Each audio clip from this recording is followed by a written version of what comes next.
Hello students, I Deependra welcome you all to Magnet Brains IIT JEE NEET. आज के crash course के 40 days के programme में हम पढ़ने वाले हैं ट्रिग्नोमेट्री का एक कंप्लीट रिवीजन।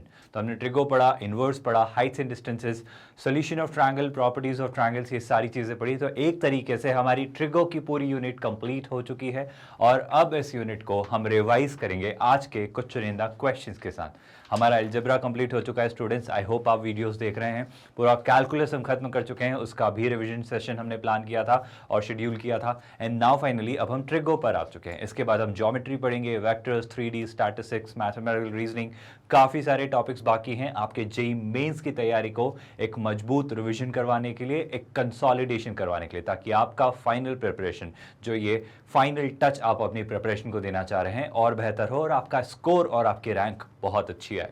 उसी के लिए शुरू करते हैं क्लास आज का लेक्चर। सबसे पहले अगेन आज का लेक्चर रिवीजन सेशन है, सारे ही क्वेश्चंस होने वाले हैं और अब से आपका क्रैश कोर्स इस तरीके से प्लान किया गया है कि अब इन लेक्चर्स में हम ज़्यादा एम्फेसिस या कंप्लीट फोकस अब प्रैक्टिस पर ही रखेंगे, यानी एप्लीकेशन बेस्ड ये मॉडल अब बन चुका है। तो सबसे पहला क्वेश्चन आपके सामने स्क्रीन पर, जल्दी से स्टूडेंट्स स्क्रीन पॉज करके ट्राई करेंगे। क्या आपने क्वेश्चन देखा, समझा और ट्राई किया? अगर नहीं किया तो साथ में देखिए और सॉल्यूशन समझिए। वो क्या लिख रहा है स्टूडेंट्स? वो लिख रहा है range of F of x. तो एफ ऑफ एक्स की वो रेंज पूछ रहा है। वो क्या कह रहा है? Sine inverse x plus tan inverse x plus sec inverse x. Now some of us might get confused कि सर ऐसे कैसे सोच लेंगे इस फंक्शन की रेंज। पर हर फंक्शन को अगर ध्यान से ऑब्जर्व किया जाए, ध्यान से देखा जाए, थोड़ा सा मेटिकुलसली समझा जाए तो क्वेश्चंस बहुत टफ नहीं होते हैं। आप ध्यान से सोचिए स्टूडेंट्स, यहाँ पर मैं क्या सोच सकता हूँ? सर साइन इनवर्स एक्स दिख रहा है, टेन इनवर्स एक्स दिख रहा है और सेक इनवर्स एक्स दिख रहा है। क्या करना चाहिए, क्या किया जा सकता है? सोच के देखिए। सबसे पहला सजेशन कि सर साइन इनवर्स एक्स के अगर मैं ग्राफ को याद करूं तो मुझे ये याद आता है स्टूडेंट्स कि इसकी रेंज की अगर मैं बात करने से पहले इसके डोमेन की बात करूं तो सर साइन इनवर्स एक्स के लिए, I repeat my statement students, sir sign inverse x के लिए एक्स कहां से कहां तक एग्जिस्ट करता है? मैं कहूंगा सर एक्स का जो एग्जिस्टेंस है, सर जो एक्स का एग्जिस्टेंस है वो होता है -1 से 1 तक। Do you remember this students? Sir जो एक्स है वो -1 से 1 तक होता है। आई होप ये बात आपको याद होगी। सर अगर आप बात कर रहे हो टेन इनवर्स एक्स की, तो टेन इनवर्स एक्स के लिए क्या होता है? सर टेन इनवर्स एक्स में भी कहानी बड़ी शानदार सी है। टेन इनवर्स एक्स के अंदर ये मना नहीं करता, ये सारी वैल्यूज रख लेता है। Do you remember? यहाँ पे सारी वैल्यूज अलाउड है। याद आ रहा है आपको स्टूडेंट्स? यहाँ पे आप क्या रखना चाह रहे हो? मतलब यहाँ पे तो all real values can be kept, क्योंकि हमें याद है स्टूडेंट्स टेन इनवर्स एक्स का ग्राफ कुछ ऐसा जा रहा होता है। टेन इनवर्स एक्स की बात कर रहा हूँ तो एक्स की कोई भी वैल्यू हमें बॉदर या प्रॉब्लम नहीं कर रही होती है, तो ये डिफाइंड होता है एक्स की सारी वैल्यूज के लिए। यहाँ पे कोई इशू हमें तो नहीं आ रहा होता है ना, डेफिनेटली। चलिए, बाय द वे इसकी रेंज अलग हो रही होती है, वो -π/2 से π/2 ही होती है डेफिनेटली। तो ये साइन इनवर्स एक्स डिफाइन होता है सारे एक्स जो -1 से 1 के बीच है। टेन इनवर्स एक्स डिफाइंड होता है सारे एक्स जो ऑल द रियल नंबर्स हैं। बट अगर आप थोड़ा सा ध्यान से सोचे स्टूडेंट्स, थोड़ा सा ट्रिकी पार्ट जो यहाँ पर आता है, that gets generated by this sec inverse x. क्योंकि सर सेक इनवर्स एक्स थोड़ी सी प्रॉब्लम क्रिएट करता है। सेक इनवर्स एक्स थोड़ी सी प्रॉब्लम कैसे क्रिएट करता है स्टूडेंट? सोच के देखें। क्योंकि सर सेक इनवर्स एक्स मतलब अगर मैं सेक एक्स के पास जाऊँ, मैं सेक थीटा के पास जाऊँ, तो सर वो कॉस थीटा का रेसिप्रोकल है। और हमें पता है कॉस थीटा की जो रेंज होती है वो होती है -1 से 1 तक। अगर कॉस थीटा -1 से 1 तक है तो कहना है इसे सेक थीटा या तो -1 से हमेशा छोटा होगा या +1 से हमेशा बड़ा होगा। तो सेक इनवर्स एक्स में अगर मैं सेक इनवर्स एक्स के डोमेन की बात करूँ या एक्स की बात करूँ, तो सेक इनवर्स एक्स थोड़ा सा ट्रिकी पार्ट है सर। और सेक इनवर्स एक्स में we need to be a little careful. कैसे? In what context regarding to this कि सर अब हमें इंश्योर करना होगा कि अब ये जो एक्स है इसके पास दो चॉइसेस हैं। या तो सर ये एक्स जो है, या तो ये जो एक्स है वो हमेशा सर -1 के इक्वल या इससे छोटा हो, या फिर सर और क्या हो सर, या फिर ये जो x है वो हमेशा बड़ा हो या इक्वल हो 1 से। क्या आपको रियलाइज हो रहा है स्टूडेंट्स? तो यहाँ पे फाइनली वो ट्रिकी पार्ट आ रहा है। मतलब अगर मैं सिर्फ इसकी डोमेन को वर्कआउट करूँ, देखो रेंज निकालने का one of the ways is कि आप डोमेन के थ्रू रेंज तक पहुंचे। तो पहला सजेशन बड़ा आसान सा आपके सामने आ रहा है स्टूडेंट्स कि सर साइन इनवर्स एक्स क्या कह रहा है? मैं -1 से 1 के बीच हूँ। अगर मैं इसको नंबर स्केल पे प्लॉट करके बताऊँ स्टूडेंट्स तो ध्यान से सुनिएगा। अगर मैं इसे नंबर स्केल पे समझना चाहें तो कैसे हो रहा होगा? ध्यान से देखिए, बहुत ध्यान से समझिएगा। जैसे आपका नंबर स्केल है ना, तो साइन इनवर्स एक्स के लिए एक्स कह रहा था कि मैं -1 से 1 तक होता हूँ।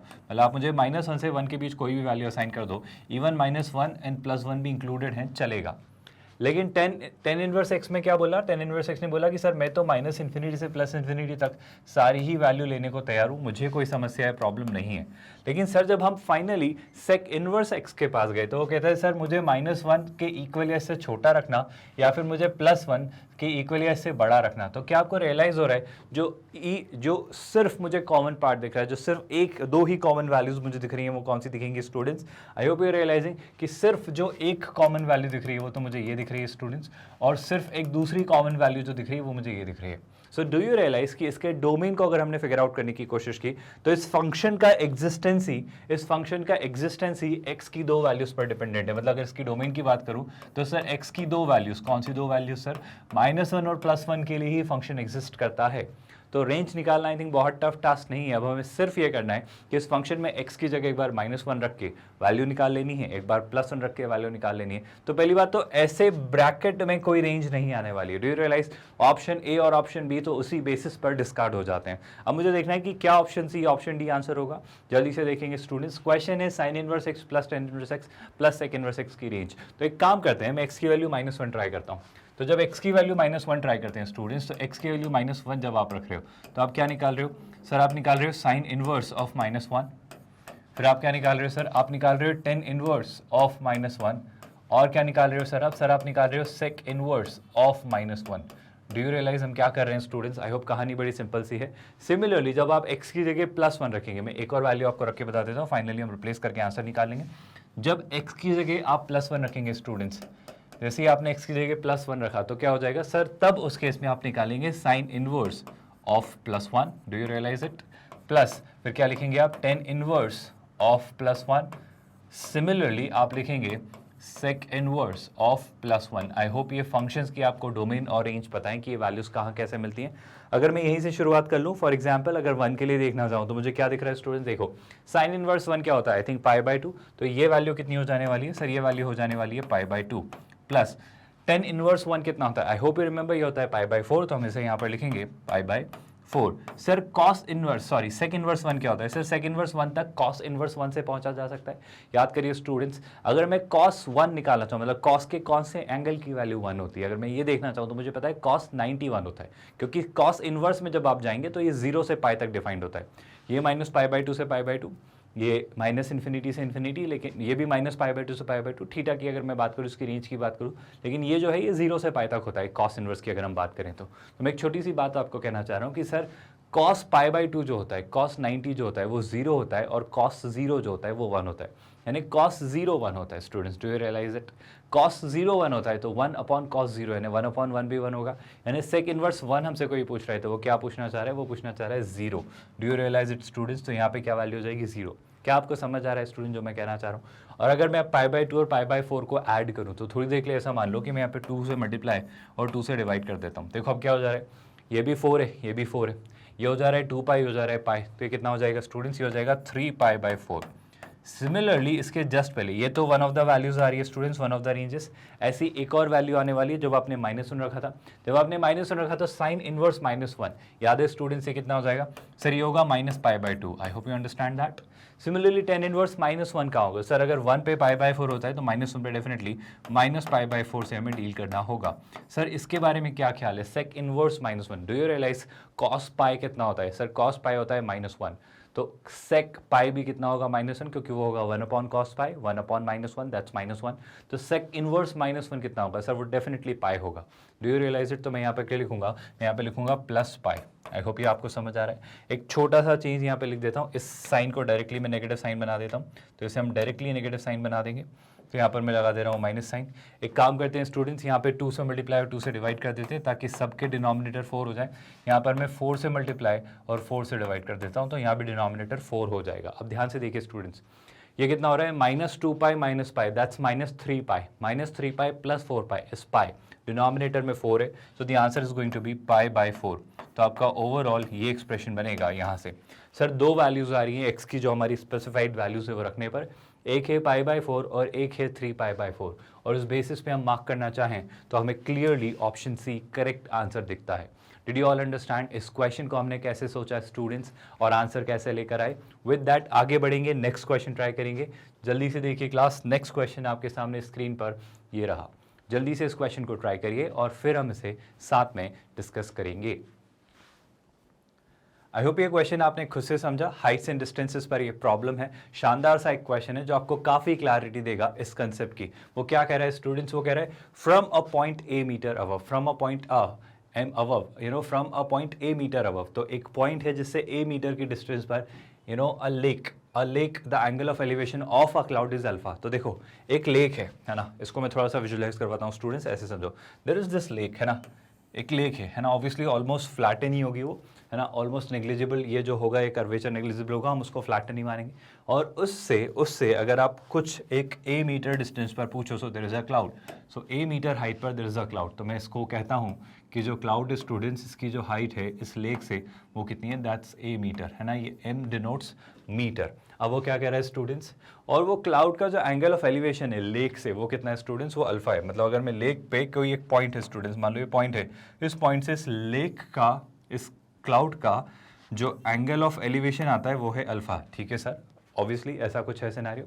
तो फाइनली ये कुछ सिनेरियो है, ये आपका क्लाउड का जस्ट एक परपेंडिकुलर ड्रॉप किया है मैंने लेक पर। फिर वो क्या कह रहे हैं, and the angle of depression of its reflection is beta. वो क्या कह रहे हैं, from a point A meter above. तो एक्चुअली एग्जैक्टली लेक से अल्फा एंगल नहीं है, इसमें एक छोटा सा करेक्शन है स्टूडेंट्स। छोटा सा करेक्शन ये कि लेक से ए मीटर ऊपर से अगर एक मैं पॉइंट लेता हूं, यानी अगर लेक से ए मीटर ऊपर लेता हूं, तो मैं इसको थोड़ा सा छोटा ड्रॉ करता हूं स्टूडेंट्स, ताकि हमारे पास स्पेस हो क्रिएट करने का।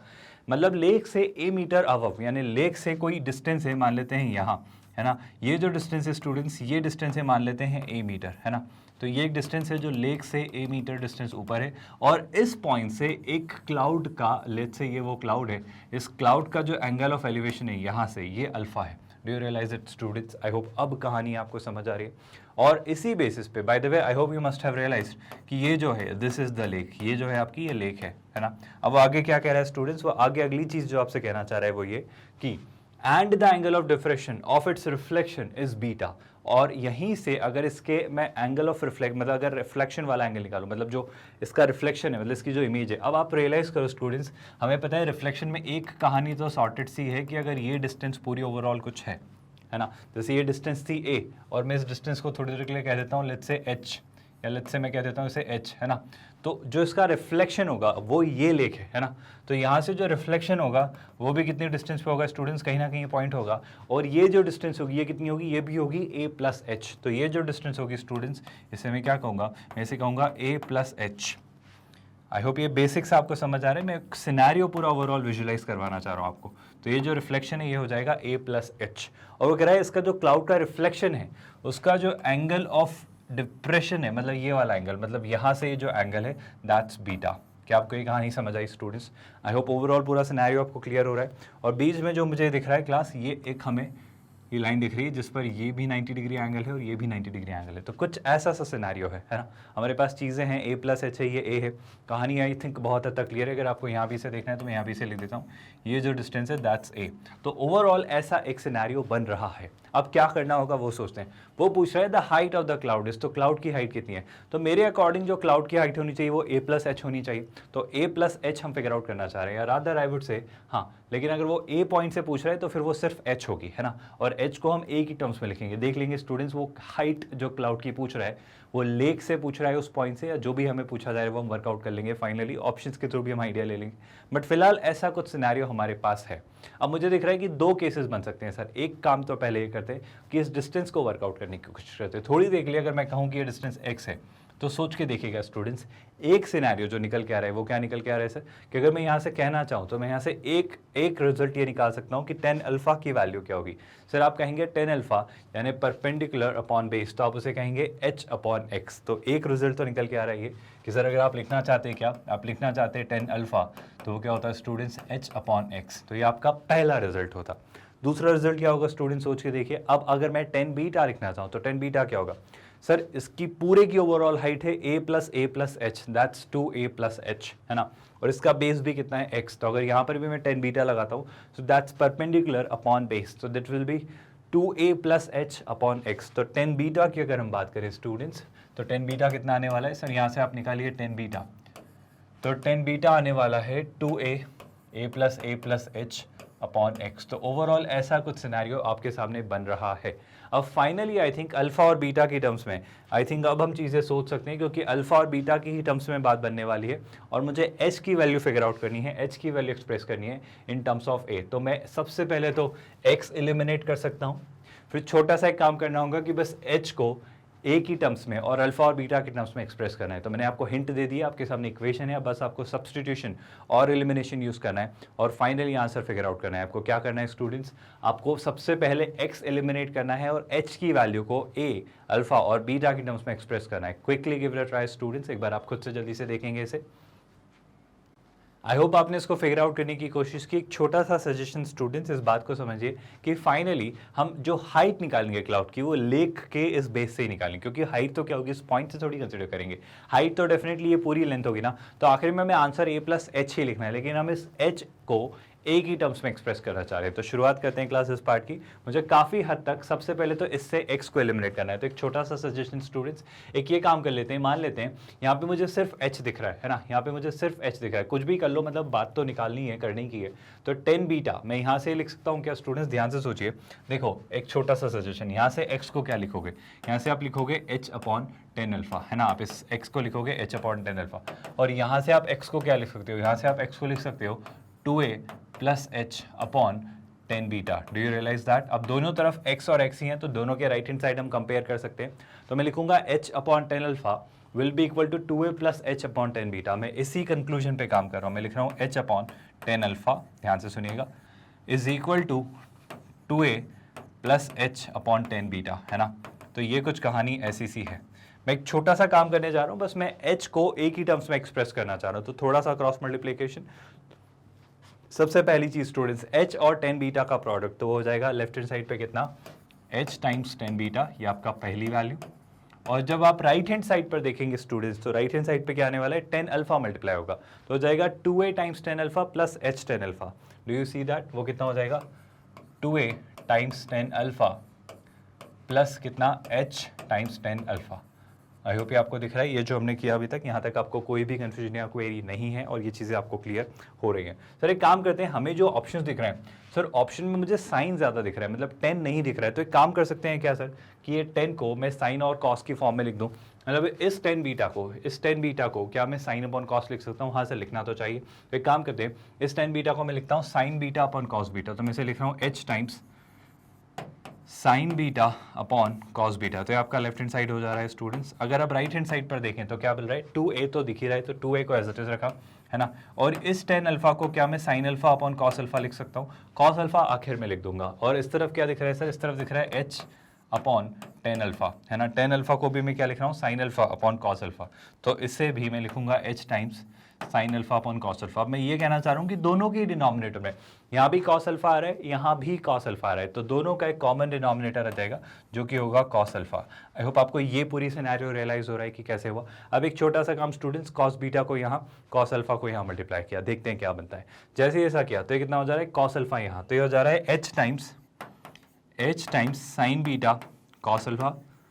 आई होप आपको कुछ चीज़ें अब फिगर आउट होती हुई दिख रही है। तो ये हो जा रहा है h times sign beta cos alpha. और अगर इस तरफ कॉस बीटा को लेकर गए, जब इस तरफ कॉस बीटा को लेकर गए तो कितना हो जा रहा है सर, ये हो जा रहा है 2a times sine alpha cos beta. ये हो जा रहा है क्या, साइन अल्फा, और ये हो जा रहा है कॉस बीटा।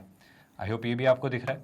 और प्लस अगर किया तो ये कितना हो जा रहा है स्टूडेंट्स, ये हो जा रहा है h टाइम्स अगेन कितना, साइन अल्फा कॉस बीटा। तो ये हो जा रहा है sir sine alpha cos beta. बहुत बढ़िया। आई थिंक अब मैं कुछ चीज़ें सोच पा रहा हूँ। कैसे सोच पा रहा हूँ स्टूडेंट्स, अगर इस एक्सप्रेशन को h time sine alpha cos beta को मैं इस तरफ लेकर आया, अगर h time sine alpha cos beta को मैं इस तरफ लेकर आता हूँ तो मुझे क्या दिखेगा, सोच के देखो स्टूडेंट्स। बहुत सिंपल सा एक्सप्रेशन है एक, ये है h sign beta cos alpha और वो है h sine alpha cos beta. तो पूरे h को इधर लेकर आता हूँ, देखो मैं फाइनली शायद कुछ लिख पाऊंगा, है ना। तो जैसे ही पूरे h को इधर लाता हूँ, उस वाले h को, तो h कॉमन आ जाएगा। और जैसे ही h कॉमन आएगा स्टूडेंट्स, तो मुझे क्या दिख रहा है, मुझे दिख रहा है साइन, मैं इसको ऐसे लिख रहा हूँ साइन बीटा कॉस अल्फा। तो कितना दिख रहा है student, sine beta cos alpha as it is.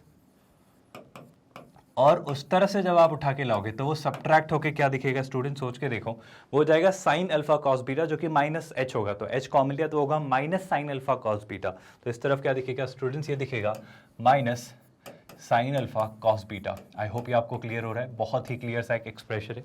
और राइट हैंड साइड पे क्या दिख रहा है sir? Sir right hand side पे दिख रहा है मुझे 2a sine alpha cos beta. तो मुझे राइट हैंड साइड पे दिख रहा है 2a sine alpha cos beta. ठीक है सर, राइट हैंड साइड पे जो हमें दिख रहा है वो दिख रहा है 2 times a sine alpha into cos beta. ठीक है सर, ये कुछ ऐसा सा एक्सप्रेशन हमारे पास बन रहा है। सर इसको भी कुछ लिख सकते हैं क्या? आई थिंक ये कोई एक एक्सप्रेशन बन रहा है, आपको फॉर्मूला याद आ रहा है sine C plus sine D. I hope याद कर पा रहे हो, मैं इसको रिकॉल करवा दूंगा, बट पहले इस वाले एक्सप्रेशन को देखो स्टूडेंट्स। देखो क्या मैं ऐसा कह सकता हूँ, sine A cos B minus cos A sine B, that's the formula of sine A minus B. तो यहाँ से मैं लिख सकता हूँ क्या, साइन बीटा माइनस अल्फा, क्योंकि ए जो है वो बीटा है, तो यहाँ से मैं लिख सकता हूँ साइन बीटा माइनस अल्फा। तो ये हो जाएगा एच टाइम्स, है ना, ये हो जाने वाला है स्टूडेंट्स एच टाइम्स साइन कितना, बीटा माइनस अल्फा, है ना। कुछ लगेगा अगर अल्फा माइनस बीटा दिख रहा होगा तो नेगेटिव साइन कॉमन लेके बना लेंगे। अब इसके बारे में क्या ख्याल है, 2 साइन अल्फा, मतलब इस ए को अभी बाद में अलग रख लेंगे क्योंकि एक ही टर्म्स में एक्सप्रेस करना है। 2 साइन अल्फा कॉस बीटा के बारे में आपका क्या ख्याल है? देखो एक छोटा सा सजेशन स्टूडेंट्स, याद करो हमने क्या पढ़ रखा है, ये दोनों फॉर्मूले देखो। एक तो होता है सर साइन ए प्लस बी, देखो जल्दी से याद करो स्टूडेंट्स, ये सारे फॉर्मूले हमने पढ़े। साइन ए प्लस बी कितना होता है, वो होता है sir sign A cos B plus कितना होता है students, cos A sine B, है ना, एक छोटा सा एक्सप्रेशन। सिमिलरली सर अगर मैं निकाल रहा होता साइन ए माइनस बी, याद करो स्टूडेंट्स, अगर मैं निकाल रहा होता साइन ए माइनस बी तो वो क्या हो रहा होता सर? सर उस केस में आप लिख रहे होते, ध्यान से सोचिए सर, आप लिख रहे होते sign A cos B minus कितना लिखते हैं सर, साइन ए नहीं कॉस ए साइन बी, है ना। तो इसे मैं क्या लिखता, minus cos A sine B. अब छोटा सा सजेशन स्टूडेंट्स, वही प्रीवियस एक्सप्रेशन अगर फिगर आउट करना है तो उसी को बनाने के लिए मैं काम करता हूँ, दोनों को ऐड करता हूँ। जैसे ही आप इन दोनों को ऐड करेंगे स्टूडेंट्स, तो डू यू रियलाइज ये वाला पार्ट कैंसिल हो जा रहा है, तो बच क्या रहा है 2 टाइम्स। देखो राइट हैंड साइड पे क्या बच रहा है, वही जो हमारा मिल रहा है 2 times sign A cos B. लेकिन जब ये बच रहा है तो इस तरफ आपने इनको ऐड किया, तो इस तरफ आपने किसे ऐड किया है, तो इस तरफ आपने ऐड किया है sine of A plus B, और किसे ऐड किया है students, sine of A minus B. Did you all understand हमने क्या किया, हमने लिखा है sine of A minus B, और ये किसके इक्वल आ रहा है स्टूडेंट्स, क्या आ रहा है 2 साइन ए कॉस बी। तो जब लिखा है 2 साइन ए कॉस बी तो आप उसको क्या लिख सकते हो, sign A plus D plus sign A minus B.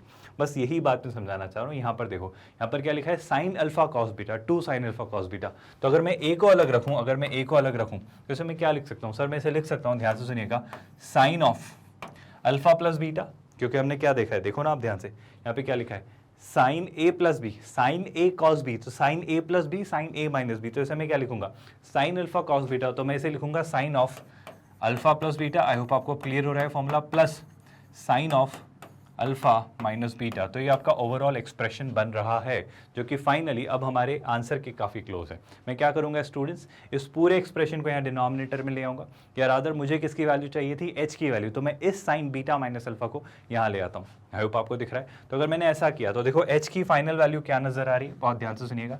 जब आप एच की फाइनल वैल्यू लिखोगे तो साइन बीटा माइनस अल्फा मैं यहाँ रख रहा हूँ।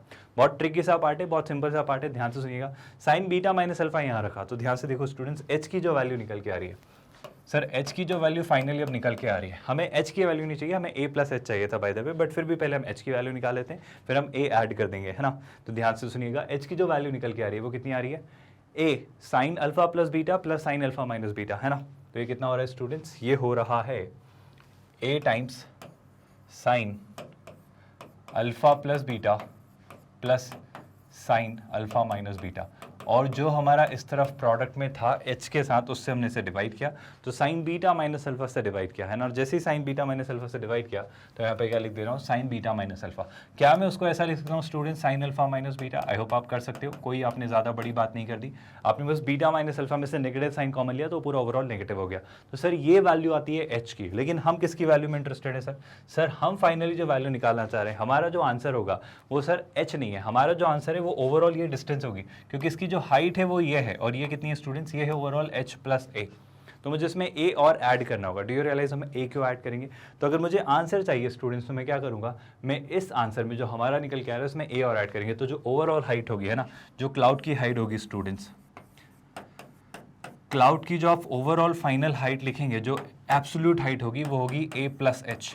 तो h तो निकल के आ रहा है, इसमें a और ऐड करना है स्टूडेंट्स। आई होप हम कर सकते हैं। और देखो फिर क्या बनेगा, अब इसमें a और ऐड किया तो देखो क्या बन जा रहा है, फाइनली जो क्लाउड की हाइट है ना, मैं इसको डिनोट करता हूँ लेट्स से कैपिटल H से, इस ओवरऑल हाइट को मैं h कह देता हूँ, तो वो हाइट कितनी आने वाली है, कैपिटल H। तो capital H is going to be capital H। I hope आपको दिख रहा है क्लियरली कि मैं क्या करने वाला हूँ। देखो जल्दी से, ये expression as it is plus a, इसमें प्लस ए कर देने वाला हूँ। तो ये एक्सप्रेशन एज इट इज, ये एक्सप्रेशन क्या है students, minus a sine alpha plus beta plus sine alpha minus beta.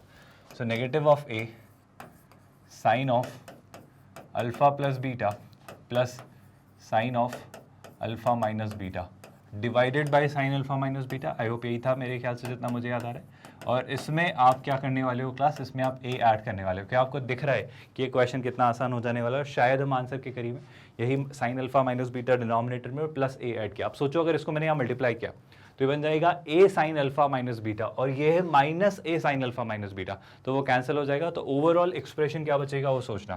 Sir H जो बनेगा वो बनेगा minus of A of sine of alpha plus beta divided by sign of alpha minus beta, है ना। और definitely एक negative sign आगे है। हम देख लेते हैं कि कौन सा ऑप्शन मैच हो रहा है, कौन सा ऑप्शन हमें इसकी तरफ लीड कर रहा है, और देखते हैं कि क्या आंसर होगा। तो अगर मैं ध्यान से देखूं तो सर मुझे दिखना चाहिए मेरे ख्याल से ऑप्शन बी, क्योंकि देखो क्या दिख रहा है वो a times sine alpha plus beta numerator में। आई होप आपको दिख रहा होगा a time sine alpha plus beta numerator में, लेकिन डिनोमिनेटर में साइन अल्फा माइनस बीटा को उन्होंने लिख दिया है sine of beta minus alpha, क्योंकि वो नेगेटिव साइन उन्होंने हटा दिया। उन्होंने कहा डिस्टेंस नेगेटिव नहीं होती, तो एक काम करते हैं नेगेटिव हटा देते हैं, उसको साइन के साथ एडजस्ट कर देते हैं। सो डिड यू रियलाइज कि option A option B is going to be the most appropriate answer. एक छोटा सा कंफ्यूजन अगर आपको क्रिएट हुआ हो कि हाइट क्या लेंगे स्टूडेंट्स, तो हम इससे हाइट नहीं मानेंगे, हम ओवरऑल इस डिस्टेंस को हाइट मानेंगे, क्योंकि हाइट तो हमेशा वो लेक से ही लेंगे ना। तो लेक से मतलब इस बेस से जब हाइट लेंगे तो ओवरऑल डिस्टेंस जो होगी, जो हाइट होगी वो होगी h प्लस ए। आई होप आपको एक क्वेश्चन क्लियर हुआ। थोड़ा और आगे बढ़ेंगे क्लास नेक्स्ट क्वेश्चन की तरफ। नेक्स्ट क्वेश्चन जल्दी से हम स्क्रीन पर देखेंगे, एक शानदार सा क्वेश्चन है। इस पर बेस्ड एक क्वेश्चन हम ऑलरेडी कर चुके हैं ट्रिगो करते वक्त, इनवर्स ट्रिग्नोमेट्रिक फंक्शंस करते वक्त। एक बार जल्दी से देखिए और आंसर बताइए स्टूडेंट्स। देखो इस क्वेश्चन में कैसे सोचा जाएगा, इस क्वेश्चन को आसान सा तरीका है स्टूडेंट्स, ऐसे समझो कॉस इनवर्स एक्स और x जो आप ऐड कर रहे हो 2n तक वो 0 आ रहा है। अब सोचो ऐसा कब पॉसिबल है, ऐसा कब पॉसिबल है। आप सोचो cos इनवर्स ऑफ x आप लेते जा रहे हो और ऐड करते चले जा रहे हो और फाइनली वो वैल्यू 0 के इक्वल है। सर सीधी बात है, एक छोटा सा कंक्लूजन मैं देना चाह रहा हूँ यहाँ पर कि आप सोच के देखो सर, इसको ऐसे लिखते हैं, पहले इस पर्टिकुलर एक्सप्रेशन को सिंप्लीफाई करते हैं, है ना। हम क्या लिखने वाले हैं, cos इनवर्स x। सर ये कहानी कुछ ऐसी है, देखो आप लिख रहे हो सर cos इनवर्स xi यानी x1, फिर आप लिख रहे हो cos इनवर्स x2, है ना। फिर आप लिखते चले जा रहे हो और ये कहाँ तक चल रहा है सर, ये चल रहा है cos inverse x times x का 2n तक, है ना। अब आप समझो स्टूडेंट्स, यहाँ तो उसने ये डिफाइन भी नहीं किया कि x कितने हैं, है ना, और इस पूरे का सम 0 है। अच्छा आप याद करो स्टूडेंट्स, cos इनवर्स की जो रेंज होती है वो कितनी होती है, बस उस बेसिस पे आप बात कर सकते हो। हमें याद है x की वैल्यू कहाँ से कहाँ तक होती है, x की वैल्यू -1 से 1 तक होती है। तो cos इनवर्स x हमें पता है कि सर cos इनवर्स जब आप x लेते हैं तो ये हमेशा 0 से पाई तक ही होता है, ये हमेशा 0 से पाई तक ही होता है। और उस बेसिस पे अगर मैं कंक्लूड करना चाहूँ तो मैं एक छोटी सी बात आपसे कहना चाह रहा हूँ कि cos इनवर्स x कभी भी नेगेटिव नहीं होता है। और आप सोच के देखो, इन सारी टर्म्स का सम 0 आ रहा है, ये सारी टर्म्स नॉन नेगेटिव टर्म्स हैं। अगर किन्हीं कुछ नॉन नेगेटिव टर्म्स का सम 0 आ रहा है, ये तब ही पॉसिबल है जब सारी की सारी 0, मतलब अगर आप सोच रहे हो कि सर कुछ पॉजिटिव होंगी तो कुछ करस्पॉन्डिंग उसी के इक्वल नेगेटिव होंगी, तो नेगेटिव हो ही कहाँ रहा है। तो अगर ये नेगेटिव हो ही नहीं रहा है, ये पूरा एक सम है कुछ नॉन नेगेटिव टर्म्स का जो कि 0 है, मतलब सारी टर्म्स इंडिविजुअली 0 है, मतलब सारे cos inverse x1 cos inverse x2 cos inverse x से लेके 2n तक ये सब 0 है स्टूडेंट्स। और ये सब 0 कब होते हैं, क्या आप सोच पा रहे हैं स्टूडेंट्स कि cos इनवर्स हमें 0 कब मिलता है। सर cos इनवर्स ये जो x1 cos inverse x2 cos inverse x3 से लेकर cos इनवर्स xn, ये पहली बात है सारी वैल्यूज इक्वल है। मतलब मैं क्या कहना चाह रहा हूँ, मैं कह रहा हूँ स्टूडेंट्स की cos inverse of x1 cos inverse of x2 से लेके सारी जो वैल्यू है, जो फाइनल टर्म है हमारी cos inverse of x of 2n, ये सब 0 होंगी, तब ही जाकर ये सम फाइनली 0 होगा। और अगर ऐसा कुछ है स्टूडेंट्स तो एक छोटा सा कंक्लूजन निकाला जा सकता है कि sir cos inverse x1 cos ये सब बराबर है, तो x1 x2 x3 x2n ये सब भी इक्वल होंगे। और cos इनवर्स ऑफ x 0 कब होता है, क्या आप रियलाइज कर पा रहे हो, हमें पता है cos 90 डिग्री 0 होता है। आई होप आपको याद हो रहा होगा। तो cos इनवर्स जब हमारा ये 0 हो रहा है तो हम क्या बोलेंगे स्टूडेंट्स कि ये जो x की value, I am really sorry, अभी जो ये वैल्यूज हैं students, I repeat my statement, cos जो होता है हमारा cos π/2 0 होता है, लेकिन अभी हमें पूरा ये वैल्यू मिल रहा है 0, ये cos इनवर्स है। और अगर ये cos इनवर्स है तो कितना होगा स्टूडेंट्स, cos 0 में पता होता है 1 होता है स्टूडेंट्स। आई होप आपको ये बातें समझ आ रही है। अगर मैं cos का ग्राफ आपको दिखाऊं, थोड़ी भी अगर कंफ्यूजन हो रही है तो पहले हम cos का ग्राफ देख लेते हैं। आई होप आपको याद होगा ये कुछ ग्राफ ऐसा बनता है, याद आ रहा है स्टूडेंट्स? यहीं से बस देख लो और यहीं से चीज़ें क्लियर हो जाएंगी। ये होता है 0 और ये होता है पाई बाई 2। तो डू यू रियलाइज कॉस की वैल्यू जो 0 होती है, कॉस की वैल्यू जो 0 होती है वो कहाँ होती है? वो पाई बाई 2 पर होती है। इससे ऐसा मत सोचना कि कॉस की वैल्यू 0 चाहिए, अब हमें कॉस इनवर्स की वैल्यू 0 चाहिए। कॉस इनवर्स की वैल्यू मतलब मुझे वो वैल्यू चाहिए जहाँ पर कॉस का वो जो एंगल है वो कितना होता है? 0। तो कॉस का एंगल 0 कहाँ होता है सर? कॉस का एंगल 0 होता है 1 पर। Do you realize? ये थोड़ा सा शिफ्ट करके बना दिया मैंने। तो कॉस का जो वैल्यू होता है वो कितना होता है? 1। आपको बात समझ आ रही है स्टूडेंट्स? मतलब cos inverse of a value ये कितना होता है स्टूडेंट्स? ये वैल्यू होती है, एंगल तो वो है 0। आपको रियलाइज हो रहा है? तो मैं निकालना चाह रहा हूँ कॉस 0, और कॉस 0 क्या होता है? 1। तो ये ओवरऑल जो वैल्यूज होंगी स्टूडेंट्स ये सब क्या होंगी? ये सब होंगी 1। तो आप बेसिकली 1 1 1 1 ऐसे ऐड करते जा रहे हो। आपने कितने 1s ऐड किए हैं स्टूडेंट्स? आपने 1 + 1 + 1 2n टाइम्स ऐड किया है। तो अगर 1 को मैं 2n टाइम्स ऐड करता हूँ तो मेरा आंसर क्या होगा students? Clearly option B. I hope आपको समझ आए। छोटा सा कंफ्यूजन अगर आपको हो रहा हो तो फिर से सुन लीजिए। ये कॉस 0 है, मतलब ये कॉस 0 नहीं है, ये कॉस इनवर्स ऑफ समथिंग है जिसकी वैल्यू 0 है। मतलब मुझे वो वैल्यू ढूंढनी है जिसका एंगल लेने पर कॉस्ट, जिस एंगल का कॉस्ट लेने पर 0 आता है। आई होप आपको बात समझ आ रही है। मतलब अगर मैं कॉस 0 लेता हूं तो कॉस 0 कितना होता है स्टूडेंट्स? 1। तो यहां पर आप क्या ले रहे हो सर? 1 ले रहे हो। आई होप आपको क्लियर हो रहा है। तो फाइनली अगर मैं इस एक्सप्रेशन को सॉल्व करना चाहूं जो क्या लिखा है स्टूडेंट्स? x1 + x2 + x3, आपसे इसका सम थोड़ी पूछा है, इसका सम तो ऑलरेडी 0 दिया है और इंडिविजुअली सारी टर्म्स कितनी है? 0। मतलब अगर मैं x1 की वैल्यू निकालूं तो क्या होगी? x1 की वैल्यू होगी cos 0, और cos 0 कितना होता है? 1। x2 भी क्या होगा? cos 0, तो वो भी कितना होगा? 1। तो अब 1 + 1 + 1 2n टाइम्स ऐड कर रहे हो, तो फाइनली जो आंसर आएगा अगर 1 को 2n टाइम्स ऐड करें तो वो होगा 2n, यानी ऑप्शन बी। आई होप ये आपको समझ आ रहा है। विद दैट थोड़ा और हम आगे बढ़ें, नेक्स्ट क्वेश्चन ट्राई करेंगे स्टूडेंट्स। स्क्रीन पर देखिए और जल्दी से मुझे आंसर बताइए। देखो इस क्वेश्चन में हो क्या रहा है sir? Cos inverse of cos, हम चाहें तो कॉस इनवर्स और कॉस को नलिफाई सिंप्लीफाई कर सकते हैं, बट उसके लिए ये इंश्योर करना पड़ेगा कि ये उसकी प्रिंसिपल वैल्यू के अंदर फॉल करता है। और प्रिंसिपल वैल्यू अगर मैं समझ चाहूँ तो सर कॉस के लिए जो हमने सोचा है वो कहाँ से कहाँ तक होता है सर? 4 तो पाई के बाहर हो रहा है, तो मुझे 4 को पाई के अंदर लाना पड़ेगा। तो मैं इसी एक्सप्रेशन को कैसा लिख सकता हूँ सर? मैं इसी एक्सप्रेशन को पाई के अंदर लाने के लिए इस 4 को ऐसा लिख सकता हूँ, क्योंकि मुझे पता है, ध्यान से सुनिएगा स्टूडेंट्स, कॉस, ध्यान से स्टूडेंट्स याद करिए, ये आपके क्वाड्रेंट्स होते हैं। ये होता है 0, ये होता है पाई बाई टी, होता है पाई, फिर ये होता है 3 पाई बाई टी, होता है 2 पाई। अगर 2 पाई में से मैंने कुछ सब्ट्रैक्ट किया स्टूडेंट्स, अगर मैंने 2 पाई में से कुछ सब्ट्रैक्ट किया, जैसे 2 पाई में से थीटा सब्ट्रैक्ट किया, तो आप 4th क्वाड्रेंट में ही रहेंगे। और 4th क्वाड्रेंट में कॉस ही रहता है, मतलब पॉजिटिव रहता है। 2 पाई के कारण वो 2 पाई ही रहेगा। मतलब अगर मैं इसे लिख देता हूँ इस 4 को 2 पाई - 4, तो हमने कुछ नहीं बदला, हमने क्वेश्चन में कोई चेंजेस नहीं किए। क्यों नहीं किए?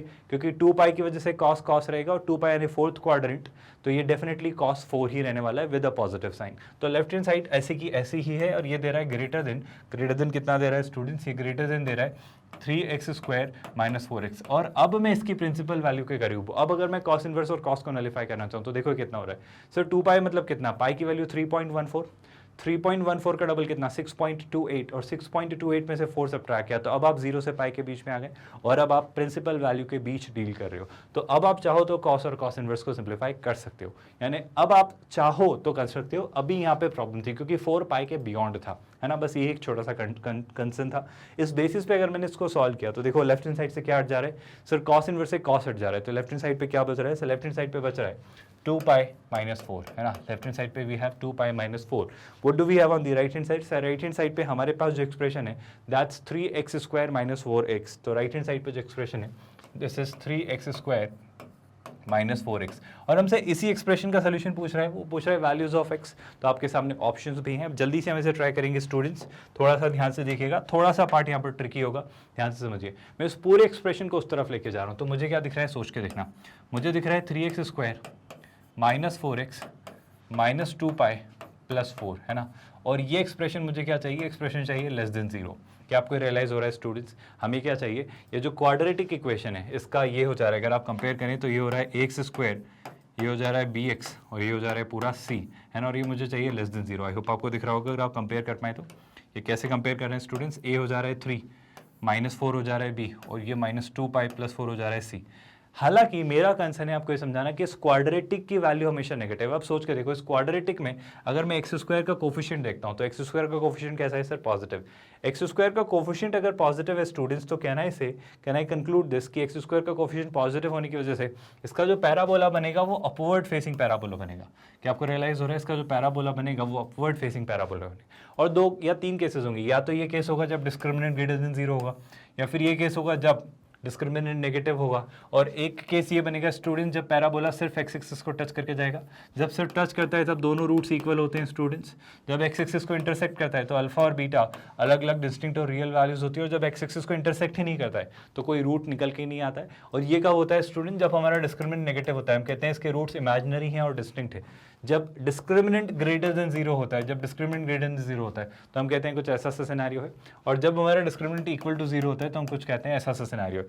अब मुझे चाहिए ये जो क्वाड्रेटिक एक्सप्रेशन है इसकी वैल्यू नेगेटिव, तो सर इस केस में तो नेगेटिव होने से रही, क्योंकि ये हमेशा वाई एक्सिस के पॉजिटिव साइड पे रहता है ना, ये वाई एक्सिस के पॉजिटिव साइड पे रहता है और इसकी वैल्यू हमेशा पॉजिटिव होती है। सर इस केस में भी इसकी मिनिमम वैल्यू जीरो है, क्योंकि ये बस एक्स एक्सिस को टच कर रहा है ना यहाँ पे, इसके बियॉन्ड ये हमेशा एक्स एक्सिस के ऊपर ही है, वाई एक्सिस की पॉजिटिव साइड ही है।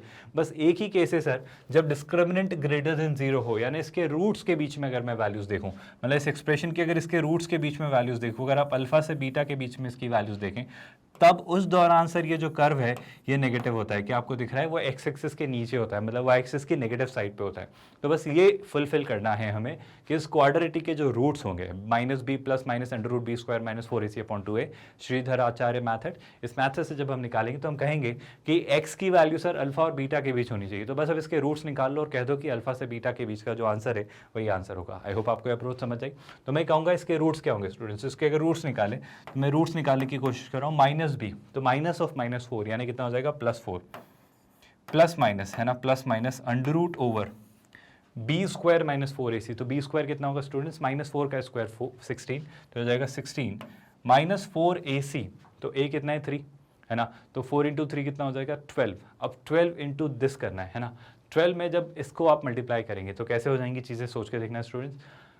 12 इंटू -2π, अच्छा ये -4ac है तो मैं माइनस पहले लगा देता हूँ ताकि आपको कन्फ्यूजन ना हो, तो माइनस लगा दिया। अब 4ac कर रहे हैं तो 4 इंटू 3 12 हो जा रहा है, 12 इंटू 2 यानी 24π, तो ये हो जा रहा है -24π। मैं इसको लिख देता हूँ -24π है ना, और 12 इंटू जब आप 4 करेंगे तो 12 इंटू 4 कितना होगा 48 स्टूडेंट्स, तो वो कितना हो जाएगा +48, क्योंकि यहाँ पे प्लस है तो ये हो जाएगा +48 है ना, तो ये प्लस हो जाएगा 48। तो ये ओवरऑल आपका एक्सप्रेशन बन रहा है डिवाइडेड बाय 2a, और a कितना है स्टूडेंट, सर a है 3 तो 2a कितना हो जाएगा 6। तो कहानी कुछ ऐसी सी मुझे दिख रही है, इसे सिंप्लीफाई कर सकते हैं स्टूडेंट्स। आई होप आपको क्लियरली दिख रहा है। जब इसे फाइनली मैं सिंप्लीफाई करना चाह रहा हूँ तो मुझे कैसा दिखेगा, सोच के देखो।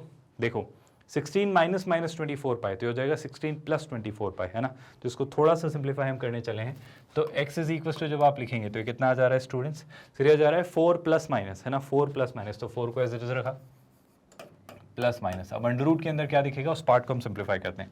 सर ये दिख रहा है 16 प्लस प्लस है ना, माइनस माइनस यानी +24π, और वो जा रहा है -48, 16 - 48, ध्यान से देखो क्लास 16 - 48 कितना होगा, अगर 6 सब्ट्रैक्ट किया 48 में से तो 42, 10 सब्ट्रैक्ट किया तो 32, but of a negative sign तो -32, तो +24π -32 हमें न्यूमरेटर में दिखेगा अंडर रूट के अंदर। तो ये कितना दिख रहा है स्टूडेंट्स, ये दिख रहा है 24π -32 divided by what, divided by 6। I hope ये आपको समझ आ रहा है कैसे किया हमने, यहाँ तक कहानी। I hope Sidhi C resolve सी है। अब अगर मैं सोचूं तो सर ये देखो क्या दिख रहा है, ये दिख रहा है 4 × 6, आपको भी दिख रहा होगा है ना, 4 × 6 24, और ये कितना दिख रहा है 4 × 8, क्योंकि उसके बियॉन्ड जाने में हमें दिक्कत है ना, 4 × 8, या फिर इसको मैं ये तो 2 to the power 5 ही है, तो मैं इसको कहूँगा सर 16 × 2 है ना, वो ज़्यादा अच्छा दिख रहा है। अब मैं क्यों ऐसा कह रहा हूँ ध्यान से समझो स्टूडेंट्स। अब फाइनली इस एक्सप्रेशन को सिंप्लीफाई करते हैं तो x इज इक्वल टू, सोच के देखो 4 तो एज इट इज़ 4 है प्लस माइनस। अब देखो 24 को क्या लिखा है 6 × 4, और 6 × 4 का 4 बाहर लिया है ना, इसको क्या लिखा 8 × 4, और 8 × 4 का 4 बाहर लिया है, तो जब 4 बाहर आएगा तो कितना हो जाएगा 2 हो जाएगा, तो हो जाएगा 2, बट अंडर रूट के अंदर क्या बचेगा, तो ये था 4 × 6 तो ये हो जाएगा 6π है ना, और ये था 4 × 8 तो ये कितना हो जाएगा, ये हो जाएगा 8। I hope you are realizing, मैं यहाँ से ज़्यादा कॉमन इसलिए नहीं ले पा रहा हूँ क्योंकि यहाँ पे रिस्ट्रिक्शन है। अब ज़्यादा से ज़्यादा 2 और कॉमन लेते हैं बट वो √2 बनता है, उससे कुछ फ़ायदा नहीं होता है ना, और डिवीजन में कितना है स्टूडेंट 6। अब अगर मैंने इसे सिंप्लीफाई किया तो ये कितना दिख रहा है, देखो ज़रा x की वैल्यू सर अब दिखेगी 4 का हाफ हो जाएगा 2, ये 2 कैंसिल हो जाएगा, अंडर रूट के अंदर बचेगा 6π -8, और डिवीजन में जब 6 कैंसिल होगा तो ये बचेगा 3।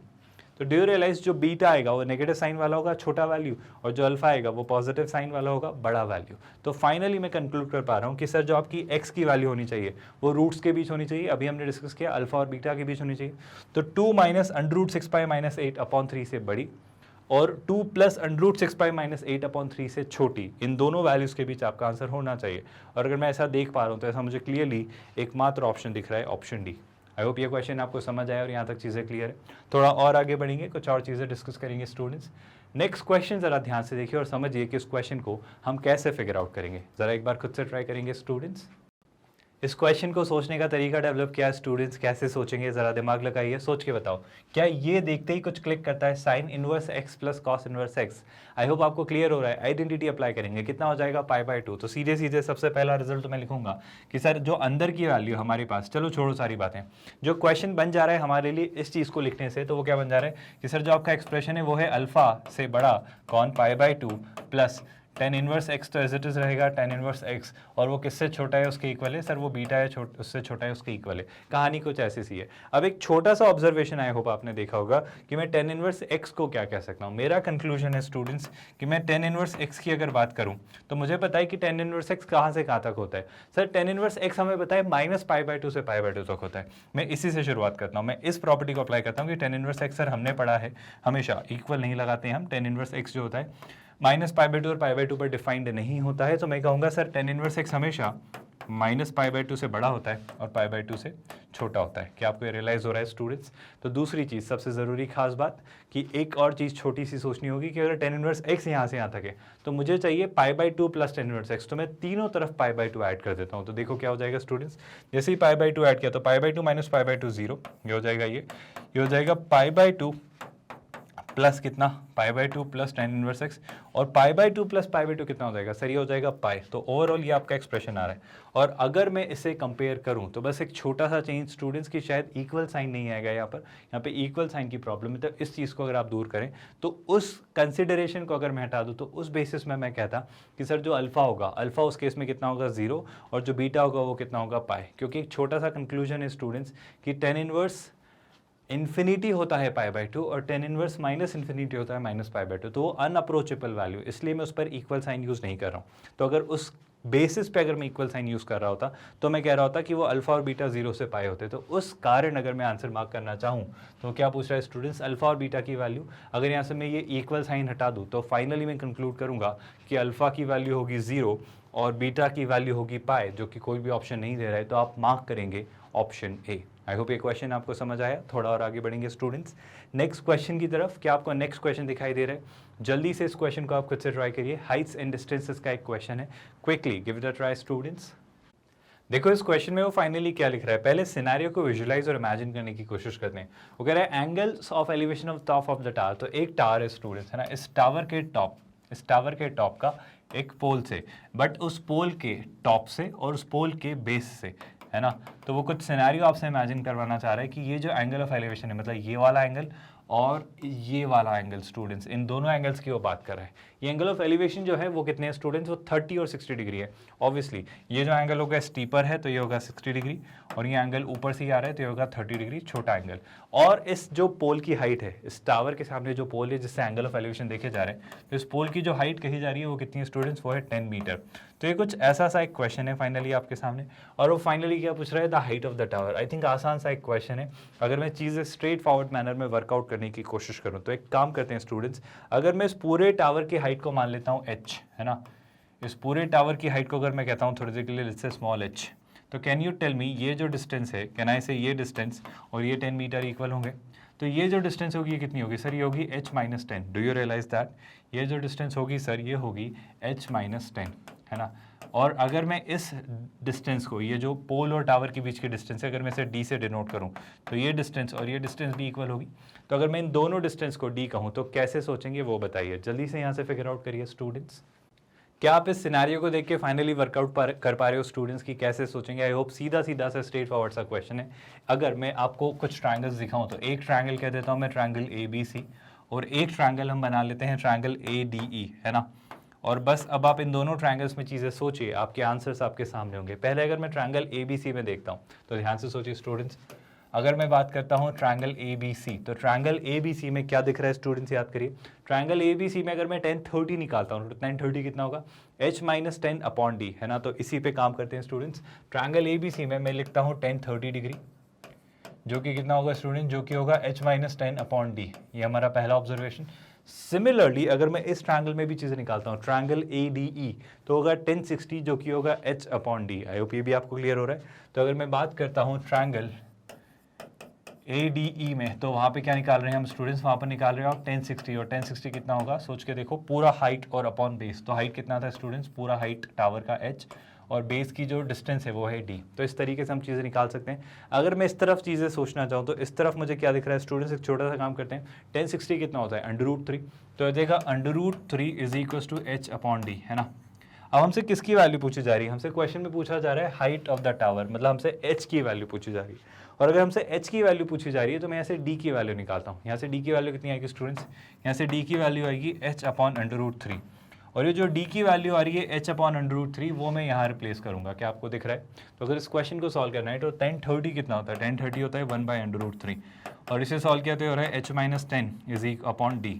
क्रॉस मल्टीप्लाई किया तो कितना हो जाएगा D, है ना। इस तरफ कितना मिलेगा D, और इस तरफ कितना दिखेगा, वो दिखेगा H इंटू √3 माइनस 10√3। अब एक छोटा सा कैलकुलेशन आपको करना होगा कि D की वैल्यू आप रिप्लेस कर दिए H/√3 से, तो D की वैल्यू जैसे ही आप H/√3 से रिप्लेस करेंगे तो कितना हो जाएगा सर, लेफ्ट हैंड साइड पे D था तो D को रिप्लेस किया H/√3 से, और उसके इक्वल में हमें इस तरफ क्या दिख रहा है सर, वो दिख रहा है H/√3 माइनस 10√3, है ना। तो कितना दिख रहा है स्टूडेंट्स, ये दिख रहा है H टाइम्स √3 माइनस 10√3। तो सबसे पहले तो इस √3 से मल्टीप्लाई कर देते हैं। जैसे ही ऐसा किया स्टूडेंट्स तो क्या दिख रहा है, देखो ध्यान से, √3 से मल्टीप्लाई किया तो ये रहा H, ये हो जा रहा है H इंटू √3 यानी कितना हो जा रहा है 3H, और वापस ये मल्टीप्लाई होकर कितना हो जा रहा है 10 इंटू 3 दैट्स 30। इस 30 को इधर ला रहा हूँ, H को इधर ले जा रहा हूँ, तो कहना है इसे 2H will be equal to 30, और अगर 2H 30 के इक्वल है तो H कितना होगा स्टूडेंट, सर H होगा 15 के इक्वल, यानी उस टावर की जो हाइट आएगी सर वो होगी 15। क्वेश्चन आई अंडरस्टैंड थोड़ा सा ट्रिकी है in terms of language, but I hope इसे ठीक से समझा जाए और सिंपल सा सिनेरियो अगर आप इमेजिन कर पाओ। हाइट्स एंड डिस्टेंसेस में क्वेश्चंस विजुअलाइजेशन पर बेस्ड होते हैं। अगर आप ठीक से विजुअलाइज कर पा रहे हो तो क्वेश्चंस इजीली क्रैक होंगे बिना किसी हेजिटेशन के। थोड़ा और आगे बढ़ेंगे स्टूडेंट्स, कुछ और क्वेश्चंस ट्राई करेंगे। एक शानदार सा क्वेश्चन है आपके सामने, इसे साथ में देखते हैं स्टूडेंट्स क्या लिख कर दे रहा है वो समझिएगा।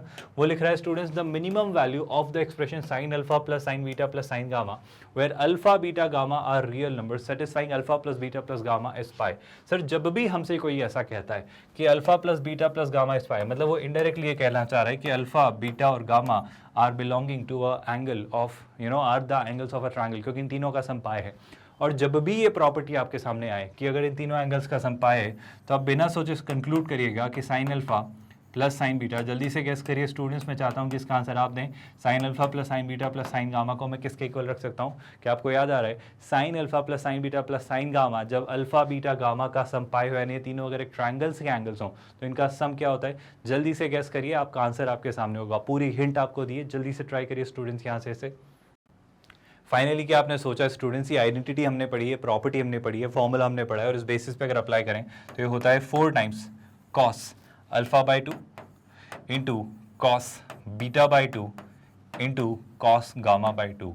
आई होप ये आपको याद होगा, सारी चीज़ें हमने रिवाइज की थी। और अगर इस बेसिस पे मैं देखना चाहूँ तो मुझे क्या कह रहा है वो स्टूडेंट्स कि अल्फा बीटा और गामा तीनों रियल नंबर्स हैं। अब ध्यान से सोच के देखो स्टूडेंट्स, एक खास बात, ये तीनों अल्फा बीटा गामा किसी ट्रायंगल के एंगल्स हैं। अगर ट्रायंगल के एंगल्स हैं तो अल्फा बीटा गामा तीनों की ही वैल्यू 0 से तो बड़ी होगी, और अगर ये 0 से बड़ी है, और हमें पता है कि ट्रायंगल का मैक्सिमम एंगल कितना होता है, ट्रायंगल का मैक्सिमम एंगल पाई नहीं हो सकता, पाई हो गया तो फिर वो बाकी एंगल्स कहाँ जाएंगे, तो इसकी मैक्सिमम वैल्यू हमेशा पाई से छोटी होगी। मतलब अल्फा बीटा गामा की इंडिविजुअल वैल्यू 0 से बड़ी और पाई से छोटी होगी। मैं क्या कहना चाह रहा हूँ स्टूडेंट्स कि अल्फा हो या बीटा हो या गामा हो, मैं एक पे बता दे रहा हूँ, किसी वैल्यू हमेशा 0 से बड़ी और पाई से छोटी होगी।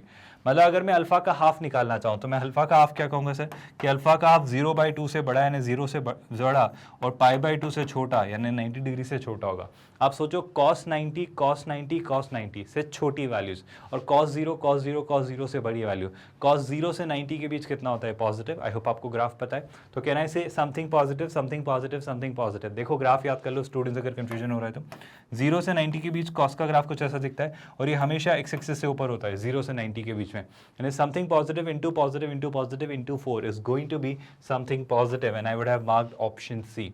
बस एक छोटी सी प्रॉपर्टी अगर आपको पता है that sine alpha plus sine beta plus sine gamma इस वैल्यू के इक्वल होता है, बशर्ते ये कंडीशन पर कि वो ट्रायंगल्स के तीनों एंगल्स हो, मतलब उन तीनों एंगल्स का सम पाई हो, तब ही ये प्रॉपर्टी होल्ड होती है ट्रू, और उस बेसिस पे मैं इस क्वेश्चन का आंसर मार्क करूंगा that this product this sum is going to be a positive value. बड़ी आसान सी स्टैंडर्ड सी बात थी स्टूडेंट, जिसे हम सीधे सीधे अप्लाई कर सकते थे। इसी बेसिस पर अब हम नेक्स्ट क्वेश्चन ट्राई करेंगे। आसान सा स्टैंडर्ड सा क्वेश्चन है। Again take a pause, take a break और जल्दी से मुझे इस क्वेश्चन का आंसर बताइए खुद से सॉल्व करके। आई होप आपने इसको वर्कआउट करने की कोशिश की। देखते हैं स्टूडेंट्स कैसे सोचेंगे, दिमाग लगाइए। वो कह रहा है x is equal to cos inverse of cos 4, y is equal to sine inverse of sine 3। Sir सब कुछ सॉर्टेड है, सारी चीज़ें सुलझी हुई है, बस प्रॉब्लम ये आ रही है कि कॉस इनवर्स ऑफ कॉस 4 में कॉस इनवर्स को कॉस से कैंसिल नहीं कर सकता, क्योंकि कॉस की जो प्रिंसिपल वैल्यू हम लेते हैं वो लेते हैं 0 से पाई, और 4 पाई के बियॉन्ड चला गया। पाई होता है 3.14, ये हो रहा है 4, यानी 3.14 से ज़्यादा, तो कुछ सॉर्ट आउट करना पड़ेगा। Sign inverse of sign of 3, again ये 3 उस प्रिंसिपल वैल्यू में फॉल नहीं करता है। मतलब अगर मैं देखूं तो साइन इनवर्स जब आप लेते हो साइन का, तो वो माइनस पाई/2 से पाई/2 तक होना चाहिए। पाई/2 तक यानी क्या, 3.14 का हाफ, 3.14 का हाफ होगा समथिंग 1.5 के आसपास, कुछ थोड़ा सा ज़्यादा। तो मैं कहना चाह रहा हूँ स्टूडेंट्स कि 3 तो ऑलरेडी ज़्यादा है, तो इस चीज़ को एडजस्ट करना पड़ेगा, इस चीज़ को कंपनसेट करना होगा। कैसे सोचेंगे उसी बात को फिगर आउट करने की कोशिश करते हैं। पहले तो इसको सोचते हैं स्टूडेंट्स। याद है आज ही हमने एक क्वेश्चन किया है इसी शीट में, इस पर based cos inverse of cos 4 को फिगर आउट करने को लेकर। तो क्या मैं ऐसा लिख सकता हूँ स्टूडेंट्स, कॉस 4 को जब मैं सिंप्लीफाई करना चाह रहा हूँ तो कॉस इनवर्स ऑफ cos 4 को मैं लिखना चाह रहा हूँ cos of 2 pi minus 4। I hope that doesn't bother anyone, क्योंकि आप समझो स्टूडेंट्स, अगर आप फोर्थ क्वाड्रेंट में देख रहे हो, 2 पाई कहाँ होता है, यहाँ पर होता है। 2 पाई में से थीटा सबट्रैक्ट किया तो यहाँ, है ना। और आप इस बात को समझो स्टूडेंट्स, क्योंकि आपने कुछ नहीं किया, आपने बस एक छोटा सा काम किया है। छोटा सा काम आपने ये किया है कि सर फोर्थ क्वाड्रेंट में कॉस तो पॉजिटिव हो गई होगा, 2 पाई की वजह से वो क्या रहने वाला है, वो 2 पाई ही रहने वाला है। मतलब वो कॉस पॉजिटिव रहेगा और कॉस कॉस ही रहेगा। मतलब ओवरऑल इस कॉस इनवर्स कॉस 4 को मैं cos inverse of cos 2 pi minus 4 लिख सकता हूँ। मतलब इस वाले एक्सप्रेशन को, जो कि वैल्यू है स्टूडेंट्स किसकी, एक्स की, इस वैल्यू को मैं लिख सकता हूँ। अब आप कॉस इनवर्स और कॉस कैंसिल कर सकते हो, क्योंकि ये वैल्यू 0 से पाई के बीच लाई करती है, और उस बेसिस पे मैं कहूँगा कि एक्स की वैल्यू जो होगी सर वो होगी 2 पाई माइनस 4। तो ये हमारा पहला कंक्लूजन या पहला रिजल्ट हमारे सामने है ना। अब अगर मैं आगे बढ़ता हूँ स्टूडेंट्स, नेक्स्ट प्रॉपर्टी की तरफ बढ़ता हूँ, तो नेक्स्ट प्रॉपर्टी क्या दिख रही है सर, तो नेक्स्ट प्रॉपर्टी दिख रही है sine inverse of sine 3। Sir इसको कैसे सोचेंगे, ठीक है सर, निकालने की कोशिश करते हैं। तो y की वैल्यू जो निकल के आ रही है वो निकल के आ रही है sir sign inverse of sine 3। अब इससे कैसे सोचा जाए, जरा दिमाग लगाइए स्टूडेंट्स। सर अगर y के बारे में सोचना है तो एक काम करते हैं, साइन 3 दिख रहा है ना सर, एक काम करते हैं कुछ तो निकालते हैं। तो एक काम करते हैं, देखो इधर y is equal to sine inverse. अब हमें पता है साइन इनवर्स में पाई से कुछ फर्क नहीं पड़ता है। मैं क्या कहना चाह रहा हूँ, सोच के देखो। अगर आप यहाँ पे लिखते हो क्या, पाई माइनस थीटा, तो पाई माइनस थीटा होने की वजह से आप कौन से क्वाड्रेंट में रहेंगे सर, आप सेकंड क्वाड्रेंट में रहेंगे पहली बात तो, और पाई की वजह से साइन साइन ही रहेगा, और सेकंड क्वाड्रेंट में साइन पॉजिटिव होता है। तो मैं क्या इससे ऐसा लिख सकता हूँ, sign inverse of sign of pi minus 3। और आप सोचो जैसे ही आपने पाई माइनस 3 किया तो 3.14 में से 3 सबट्रैक्ट किया, तो आप माइनस पाई/2 से पाई/2 के बीच आ गए, तो आप इसकी प्रिंसिपल वैल्यू को भी अचीव कर पा रहे हो। तो आप यहाँ से साइन इनवर्स और साइन को नलिफाई कर सकते हो, और y की वैल्यू फाइनली लिख सकते हो पाई माइनस 3। तो दो रिजल्ट्स काफी इंपॉर्टेंट से आए स्टूडेंट्स, x की वैल्यू 2 पाई माइनस 4 और y की वैल्यू कितनी आ रही है, y की वैल्यू पाई माइनस 3। अब हमें फाइनली देखना है कि हम क्या लिख सकते हैं। तो अगर मैंने x में से y सबट्रैक्ट किया, अगर मैं ऑप्शन ए देखना चाहूँ तो ऑप्शन ए क्या आ रहा है students, x minus Y is equal to 1। I think x minus Y 1 होना तो बहुत मुश्किल है, क्योंकि 2 पाई में से जब पाई सबट्रैक्ट होगा तो पाई बच जाना तय है। तो ऑप्शन ए तो मेरे ख्याल से सही नहीं है। ऑप्शन बी भी बात वही है कि x और y को अगर ऐड करके उनमें 1 ऐड करें, आई थिंक वो पाई वापस बच रहा है। आप रियलाइज करो, x प्लस वाई प्लस 1 0 नहीं होगा, क्योंकि एक पाई ऑलरेडी है। अब x प्लस 2y2 हो सकता है क्या सर, अगर x प्लस 2y को देखा तो 2y यानी क्या है, 2 पाई माइनस 3। आप समझो स्टूडेंट्स x प्लस 2y, तो जैसे 2 पाई में 2 पाई ऐड किया तो 4 पाई आएगा, तो ये तो 2 है, तो 4 पाई का आप क्या करोगे, तो ऑप्शन सी भी गलत है। मैं पहले तो यही प्रूव कर चुका हूँ कि ऑप्शन ए, ऑप्शन बी और ऑप्शन सी गलत है, तो इसी आधार पे आप मार्क कर सकते हो कि ऑप्शन डी सही होगा। फिर भी अगर आपको क्लैरिटी चाहिए कि ऑप्शन सी ऑप्शन डी कैसे आएगा, ऑप्शन ए और बी और सी गलत हैं तो ऑप्शन डी तक कैसे पहुंचा जा रहा है, तो एक तरीका तीनों गलत है तो ऑप्शन डी सही होगा। या फिर अगर इसे ही सही प्रूव करना है कि 10x प्लस वाई जो होगा सर वो माइनस ऑफ 10 ऑफ 7 होगा। कैसे सोचा जाए स्टूडेंट्स, जरा दिमाग लगाओ। पहले तो मैं कह रहा हूँ x प्लस वाई निकालते हैं स्टूडेंट्स, x प्लस वाई कितना होगा जरा दिमाग लगाओ। सर ये है x which is 2 pi minus 4 और y कितना है पाई माइनस 3। तो सबसे पहले तो मैं x प्लस वाई निकालने में इंटरेस्टेड हूँ। सर जैसे ही आप सोचना चाह रहे हो x प्लस वाई, तो क्या लिखेंगे स्टूडेंट्स, हम लिखना चाह रहे हैं x प्लस वाई, है ना। तो x प्लस वाई कितना आ रहा है sir, sir x plus y आ रहा है 2 पाई माइनस 4 और ये कितना हो जा रहा है पाई माइनस 7, है ना। तो कितना हो जा रहा है क्लास 2 पाई माइनस 4 और ये हो जा रहा है पाई माइनस 3। आई थिंक ऐसे ही कुछ दिख रहा है मेरे ख्याल से, pi minus 3 and 2 pi minus 4। क्या आपको दिख रहा है सीधा सीधा क्या दिख रहा है स्टूडेंट्स? ये दिख रहा है 3 पाई माइनस 7। यानी अगर मैं इस तरफ लिखता हूँ x प्लस वाई तो इस तरफ कितना दिख रहा है? इस तरफ दिख रहा है 3 पाई माइनस 7। अब अगर हम थोड़ा सा कॉमन सेंस यूज़ करें तो मैं x प्लस वाई और इस तरफ दोनों तरफ 10 ले लेता हूँ। तो लेफ्ट हैंड साइड पे अगर मैं लिखूँ 10 ऑफ x प्लस वाई, तो राइट हैंड साइड पे आप डील कर रहे हो किससे सर? आप डील कर रहे हो 10 ऑफ 3 पाई माइनस 7 से। क्या आपको क्लिक कर रहा है स्टूडेंट्स? 3 pi minus 7। अब अगर मैं क्वाड्रेंट्स की थ्योरी पर आऊँ, क्वाड्रेंट्स का लॉजिक अप्लाई करूँ, तो एक छोटा सा कंसर्न मेरा है 3 पाई कहाँ आता है स्टूडेंट्स? याद करो, देखो ये होता है पाई, फिर ये होता है 2 पाई, फिर वापस यहाँ होगा 3 पाई। डिड यू रियलाइज ये कितना होता है? 3 पाई। एंड और अगर ये होता है 3 pi, I hope you see that, pi then 2 pi then 3 pi, तो पाई के सारे ऑड मल्टीपल्स यहाँ होते हैं। और पाई माइनस 3 पाई माइनस, तो 3 पाई की वजह से 10 तो 10 ही रहेगा। तो पहली बात तो 10 का 10 होना तय है ना। लेकिन सर 3 पाई माइनस 7, जैसे ही आपने लिखा 3 पाई माइनस 7, तो आप कौन से क्वाड्रेंट में हो? फोर्थ में। और यहाँ पे कौन पॉजिटिव होता है? फिर यहाँ पर पॉजिटिव होता है कॉस और सेक, यानी ये कितना हो जाएगा? हो जाएगा minus of 10 of 7। And I hope ये आपका ऑप्शन डी से मैच हो रहा है। बिल्कुल सही, आप देख पा रहे हो minus of 10 of 7 he achieve कर पा रहे हैं। तो फाइनली कैन आई कंक्लूड कि सर जो आप लिखने चले थे, क्या लिखने चले थे? 10 ऑफ x प्लस वाई वो माइनस ऑफ 10 ऑफ 7 के इक्वल है। और यस, इस बेसिस पे मैं कहूँगा कि ये आपका ऑप्शन डी होगा, है ना। विद दैट थोड़ा और आगे बढ़ेंगे और फाइनली इस लेक्चर के अब हम उस पार्ट पर हैं जहाँ पर मैं आपसे कहूँगा कि www.magnetbrains.com ये वो वेबसाइट है जहाँ पर ये सारी चीज़ें फ्री ऑफ कॉस्ट एक्सेस कर सकते हैं। ऑल्दो सेम सारी की सारी चीज़ें same free of cost manner में हमारे यूट्यूब चैनल पर भी रेप्लिकेट होती हैं। जब आप मैग्नेट ब्रेन्स पर जाएंगे तो हम इंश्योर करते हैं कि हम इंडिया का number 1 free 100% free online quality education platform आपको क्रिएट करके दे रहे हैं, जहाँ पर आप हर सेक्टर में, हर सेगमेंट में फ्री में एजुकेट हो सकते हैं, फ्री में क्वालिटी एजुकेशन अचीव अटेन कर सकते हैं। And along with that all the sectors, all the segments are there. जैसे ही आप IIT JEE सेगमेंट पर क्लिक करेंगे, IIT JEE segment you will find killed short physics chemistry maths. ये हमारे ईयर लॉन्ग प्रोग्राम्स हैं। This is a crash course which is already going on. और अगर आप क्रैश कोर्स में जाएंगे, जैसे ही आप क्रैश कोर्स में वॉच नाउ पर क्लिक करेंगे, तो सारे सब्जेक्ट्स चैप्टर वाइज आपके सामने ओपन हो जाएंगे। हर सब्जेक्ट के चैप्टर वाइज लेक्चर्स आपके सामने हैं। जिस भी सब्जेक्ट को आप एक्सपांड करेंगे, हम यहाँ पर इंश्योर करते हैं कि इंडिया के टॉप टीचर्स आपको पढ़ा रहे हों। And free of cost quality education is what we believe in, है ना। उस सब्जेक्ट को जैसे ही आप एक्सपांड करेंगे तो सब्जेक्ट्स के सारे लेक्चर्स आपके सामने ओपन हो जाएंगे जो किल शॉर्ट क्रैश कोर्स प्रोग्राम में आपके लिए लाए गए हैं। और इन सारे लेक्चर्स को आप यहीं बफर फ्री मोड में properly organize, systematically arranged manner में एक्सेस कर सकते हैं और यहीं से सारे लेक्चर्स आप देख सकते हैं। यहीं पर आप क्लिक करिए, आप फ्री ऑफ कॉस्ट, बिना किसी सब्सक्रिप्शन के, बिना किसी हिडन कॉस्ट, बिना किसी एडिशनल चार्जेस के आप फ्री ऑफ कॉस्ट ये सारी चीज़ें एक्सेस कर सकते हैं। सो सिंपल सी स्ट्रेट फॉरवर्ड सी बात, दैट मैग्नेट ब्रेन्स का IIT JEE नीट मॉड्यूल या अदर सारे modules are absolutely free of cost. हम 100% फ्री क्वालिटी एजुकेशन प्रोवाइड करवाते हैं। ऑनलाइन प्लेटफॉर्म है। आप कोशिश करिए कि अगर आपको ये वीडियोस पसंद आ रहे हैं या आपकी काफ़ी हेल्प कर रहे हैं, इनसे आपकी बहुत मदद हो रही है, तो प्लीज़ इन वीडियोस को लाइक करते रहिए ताकि we feel appreciated. Along with that channel को सब्सक्राइब करके रखिए। जो भी नए अपडेट्स, नोटिफिकेशंस आ रहे हैं, कुछ भी आपके लिए इन्फॉर्मेशन हम लेकर आते हैं तो आपको टाइमली मिलती रहे, उसके लिए चैनल को सब्सक्राइब करके रखिए। And yes, one of the most crucial parts is कि चैनल को ज़्यादा से ज़्यादा लोगों से शेयर करिए, इन वीडियोज़ को ज़्यादा से ज़्यादा लोगों से शेयर करिए ताकि फाइनली ये जो फ्री ऑफ कॉस्ट एक ऑनलाइन प्लेटफॉर्म आपके लिए क्वालिटी एजुकेशन प्लेटफॉर्म क्रिएट किया जा रहा है, ये ज़्यादा से ज़्यादा लोगों तक पहुँचे और वो भी इस चीज़ को अवेल कर पाए। With that we are calling it a day. Thank you so much.